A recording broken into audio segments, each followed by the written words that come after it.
Retornando aos nossos trabalhos, passaremos à segunda mesa redonda, intitulada Investigações Geotécnicas em Grandes Profundidades, que será coordenada pelo engenheiro geólogo Rodrigo Oliveira, mestre em geotecnia com experiência em sondagens para pesquisa mineral e água subterrânea. Atuou em projetos nacionais e internacionais de ferro, ouro, cobre e potássio. Responsável pelo treinamento de equipes e pelo Departamento de Geofísica e Geotecnia da Gerdau. Com a palavra, Rodrigo Oliveira.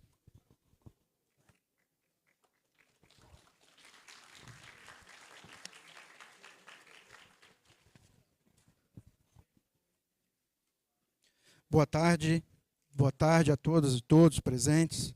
Gostaria de iniciar aqui essa sessão vespertina agradecendo, de antemão a BGE, em nome da Gerdau. Queria agradecer o pessoal da Fundação Vitor de Cash pelo convite, mais do que isso, pelo que representa esse workshop para a nossa área, para o nosso setor. Nós estamos aqui discutindo normativas técnicas que trazem para a gente a correta direção dos ensaios e das investigações que a gente tem conduzido em campo. Isso é extremamente importante, partindo do princípio que essas investigações elas dão a direção correta dos nossos projetos geotécnicos, seja de barragem, de pilha, abertura de cava, taludes industriais, enfim. E eu gostaria aqui de iniciar, então, essa sessão convidando o senhor Alessandro Guimarães para palestrar o tema Ensaios de perda de água sob pressão em profundidades superiores a 50 metros. O Alessandro é engenheiro geólogo, mestre em geotecnia, muita experiência em sondagem, pesquisa mineral e água, em diversos tipos de projetos específicos, responsável hoje pelo treinamento das equipes do Geosol e coordena o departamento de geotecnia. Por favor.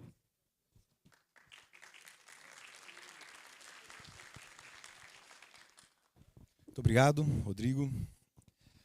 Agradecer imensamente a oportunidade. Onde é que eu consigo aqui?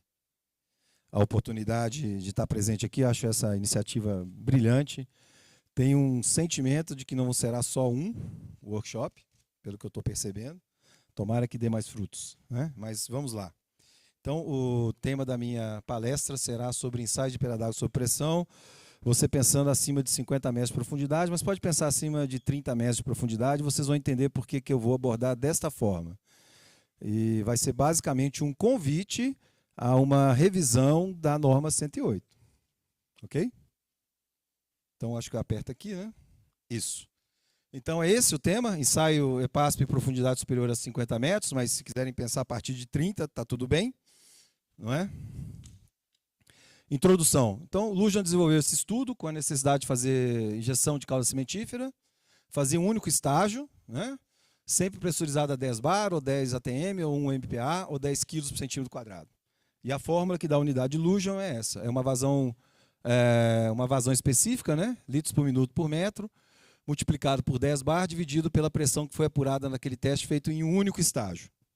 Depois, são adotadas modificações para 5 estágios, que é mais comum, normalmente de 10 a 20 minutos de leituras para cada estágio, pode ter 15, 18, mas o normal é ficar entre 10 a 20, às vezes 15, considerando a pressão mínima, intermediária e a pressão máxima. E já no artigo do Husbaugh, em 1976, ele elencava adotar estágios de pressão, sim, não apenas um, porque esse ensaio passa a evoluir para estudar o fluxo de água nos maciços, né, buscar a permeabilidade. Pressão de 10 bar ou mais já era considerado excessivo lá. Opa, perdão. Ops. Já era considerado excessivo, ok? E resultados satisfatórios são obtidos com a adoção de pressões, adoção de baixas pressões. Então, já em 1976, fiz esse artigo aí, é um artigo fácil de ser localizado, porque um ano depois do nosso boletim número 5, de 1975, da BGE.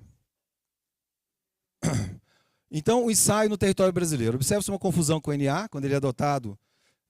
NA adotado, vão esperar 24 horas, não vão, ele está mais relacionado aos ensaios de SPT, mas o normal é que a gente use o NA adotado, né? Você, para fazer passo, não tem essa necessidade de ficar esperando essa estabilização o tempo todo, mas isso acontece. Então, o ensaio segue o que é determinado pelo Boletim 5, de 1975, e o que o livro da BGE fala, o livro 5, do livro que foi lançado em 2021. E, vamos dizer assim, o procedimento vai se tornando inexequível na medida que você passa de 30 metros, se você tem uma tubulação maior, passa a ficar inexequível, se você tem uma probabilidade maior que 30 metros. Eu vou tentar explicar por quê. As referências citadas acima e a norma 108, que a gente está discutindo aqui, pede um fator de multiplicação de 0,25, sendo que no livro 5 considera que se adote 0,15, algumas vezes, não está lá no livro, mas algumas pessoas adotam 0,18 kg por centímetro quadrado para algumas situações. O que está se mostrando excessivo para a realidade com a qual estamos nos deparando. Furos profundos para serem ensaiados. Não atende, eu vou tentar mostrar, estou provocando, eu vou tentar mostrar para vocês que não faz muito sentido ficar seguindo a norma, se ela é feita para até 30 metros, a gente precisa pensar em atualizar essa norma já assim, no nascedouro dela. Ok? Então, como é que é a mecânica do ensaio? Sempre ocorre com a coluna cheia d'água até a boca da haste ou tubulação, que foi colocada para sua execução, havendo aí conexão com a mesa de ensaio que pressuriza o intervalo. Até aí não tem novidade nenhuma. Assim, não está importando se você está no caso 1, no caso 2 ou no caso 3, você sempre fará pela coluna cheia. Né? O caso 1 é quando você está acima do NA, o caso 2 você fez o intervalo e está abaixo do NA, e o caso 3 você tem o artesianismo. Não interessa, quando você roda o ensaio, é sempre pela coluna cheia. É o que está escrito aí. Nota-se equívoco quando se executa os ensaios de passos no caso 2, onde se interpreta que o NA está em equilíbrio estático e ao executar o ensaio deve-se considerar apenas o que se acrescentou de água para completar o NA, mais a altura ou sobra da haste e mais a pressurização da mesa no momento da interpretação do que ocorre no ensaio. Isso é verdade para a matemática envolvida. Então, como é que é? Nesse caso aqui, está acontecendo acima do NA. Você vai pressurizar tudo. Então, lá no ponto médio do intervalo, é a coluna cheia, toda, mais a pressurização da mesa. Fomos para um caso 2. Agora você está com o ensaio, e aqui você pode ter duas borrachas ou uma, eu preferi deixar um desenho de duplo, mas poderia ser o simples, mas o ponto médio está lá. Agora você vai completar até em cima, não é? E vai pressurizar. E por fim, se você tiver no caso 3, você já tem tudo cheio e ainda sobra água, porque tem artesianismo, certo? Aí você vai subtrair. Mas note que se você está fazendo um ensaio pelo caso 1, pelo caso 2 e pelo caso 3, você sempre encherá a coluna até a boca da haste. Sempre. O ensaio é sempre feito pelo máximo. Ok? Assim, a questão é que para ensaios a serem realizados a partir de 30 ou 50 metros, o que se adota hoje não atende às intenções e objetivos do ensaio. Não é possível esticar de 50, 100 ou 250 metros de tubulações ao haste para obter a perda de carga. Pode fazer no campo 30 e fazer uma paramétrica, mas isso dá muito trabalho. E o que normalmente acontece é que as empresas que são envolvidas para prestar o serviço não se prestam a fazer esse tipo de cálculo da perda de carga. Ok? As questões do NA dos ensaios são sempre controversas desde que escrevemos o boletim número 5 de 75 e o livro 5. Basta ler lá o capítulo dedicado ao NA. É sempre um comportamento médio das entradas e saídas de água. É um texto controverso. Porém, a solução já citada em 1975, desde 1975, é a adoção do transdutor de pressão. Pelo menos um, se vocês verem o livro lá, pede-se até de mais de um, né? Acima, abaixo, no intervalo, pelo menos um. Okay? Coloque pelo menos um. No intervalo ensaiado, considerar essa pressão ocorrendo no ponto médio, que é o que acontece realmente, a matemática é feita para isso, comparar com as pressões da mesa, que a gente não vai deixar de calcular, produzir os resultados e realizar as interpretações e correções dos valores, ou seja, perda de carga. Ok? Ao mesmo tempo, abandonar a ideia de aplicar fatores de multiplicação tão elevadas, a não ser que você queira efetivamente ofender o maciço. Quero fazer um estudo de túneis? Para mim é importante colocar uma pressão que vai deformar a descontinuidade? Então, vamos colocar pressão. Não, quero fluxo laminar, quero buscar uma condutividade, uma permeabilidade. Não é o caminho você ficar adotando fatores de multiplicação elevados. Ok? Adotar a saturação, aí, vamos dizer assim, eu já comecei aqui uma parte da gente estar falando do transdutor e fazer alguns comentários e sugestões. Né? Então, assim, por que não adotar uma saturação no ensaio EPASP também, prévia? Você já vai ter uma ideia do quanto que ele está absorvendo, quando ele não está. Se a instrumentação já está instalada em profundidade mais elevada, se quiser aproveitar para fazer um ensaio de filtração carga hidráulica constante, para obter um primeiro K, por que não? Adotar 7 estágios, ao invés de 5, você mantém o primeiro e sétimo em 0,1, como a nossa norma de 1975 muito bem coloca, a 108 muito bem coloca, que é bacana você manter o 0,1, não é? E os outros 5 intervalos você aplica fatores de correção, de modo que você sempre terá, se não tiver um comportamento de fluxo laminar como o projetista espera, dependendo daquilo que ele está estudando, ele terá sempre um K prévio já calculado no 0,1, ou se ele tomar a decisão de aplicar um ensaio de infiltração carga hidráulica constante, também vai obter um K. O transdutor de pressão soluciona problemas envolvidos com NA e com a perda de carga. Tem transdutor, não precisa ficar discutindo isso. E, volto a dizer, leiam os textos, é controverso, ok? Médio, entrada, saída, contribuição, para, no médio, espera, ok?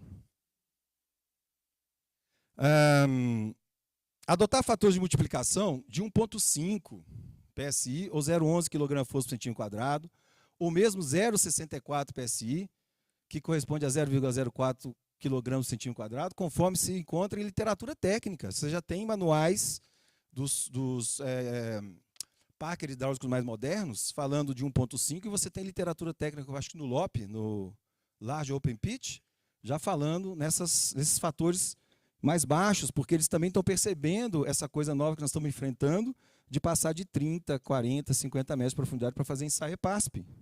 Ok?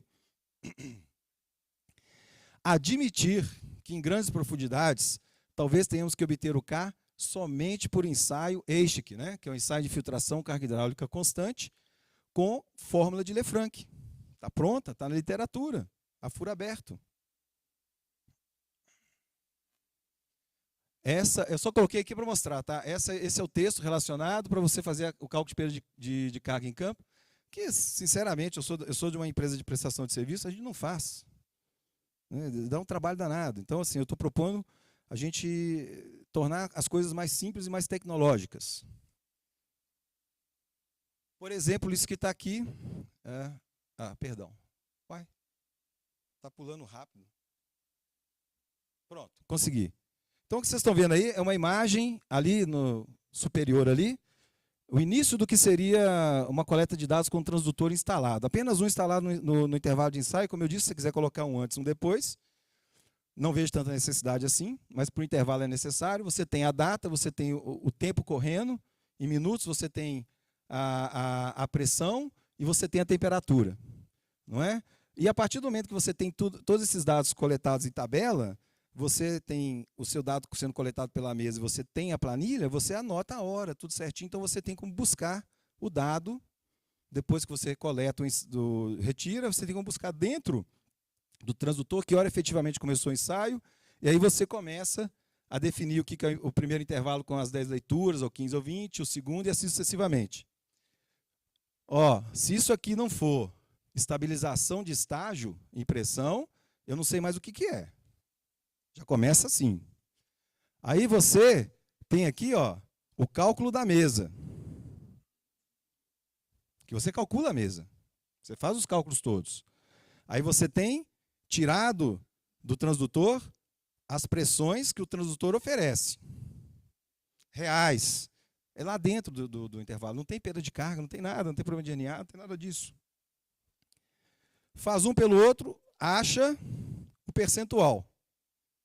É o que depletou em relação à perda de carga, INA, etc.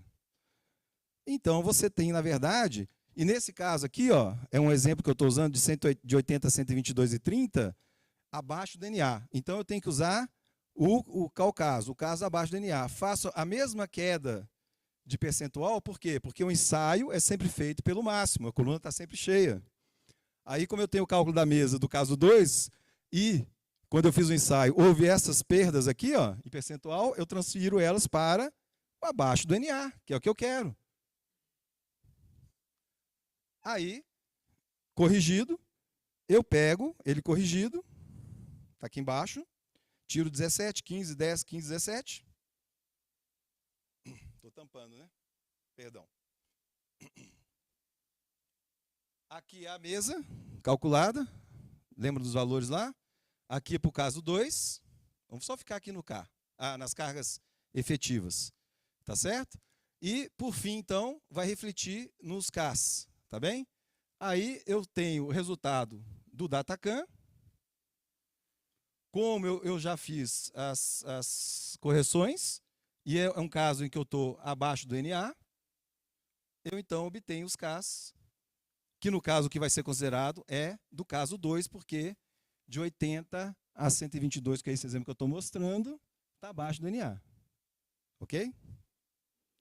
E aí, só para mostrar de onde é que veio o cálculo. Aí vocês vão perguntar assim, mas por que não tem 0,1 aqui e não tem 0,1 aqui? Esse cliente em particular, eu conversando com ele, ele preferiu fazer o Lefranc para obter o K. E depois foi para os cálculos que ele quis fazer lá do maciço. Está instalado. Que ideia boa, Alessandro. Vamos fazer um Lefranc, carga da aula constante, peguei meu primeiro K. E depois ele ficou mais livre para colocar 0,9, 1,8, 2,60, 1,809. O NA é esse aqui, a altura da haste é 0,45. Pode fazer as contas que vai estar batendo. Né? E aí aí você começa a entregar para o seu projetista e para o seu cliente, né, resultados que são de uma excelente coleta de dados, que são, inclusive, auditáveis. Ninguém vai falar que isso aqui não é estável, não tem jeito de falar que não é. Mesmo que você perca, vamos dizer, data de calibragem, é aferível, porque você pode colocar só o transdutor lá, deixar quietinho, controlar o nível d'água, falar assim, ele tá marcando a pressão coerente com o nível de água de pressão que está ali? Tá. Então pronto, está resolvido o problema. Então a proposta aqui, que é meio que um pouco assim, falar da norma 108, é que a gente precisa caminhar para esse desfecho, na minha opinião. A gente tem que, a partir de 30 metros para frente, as pessoas começarem a escrever especificações técnicas que tornem obrigatório, por exemplo, o uso do transdutor de pressão, para que a gente possa fazer esse tipo de cálculo.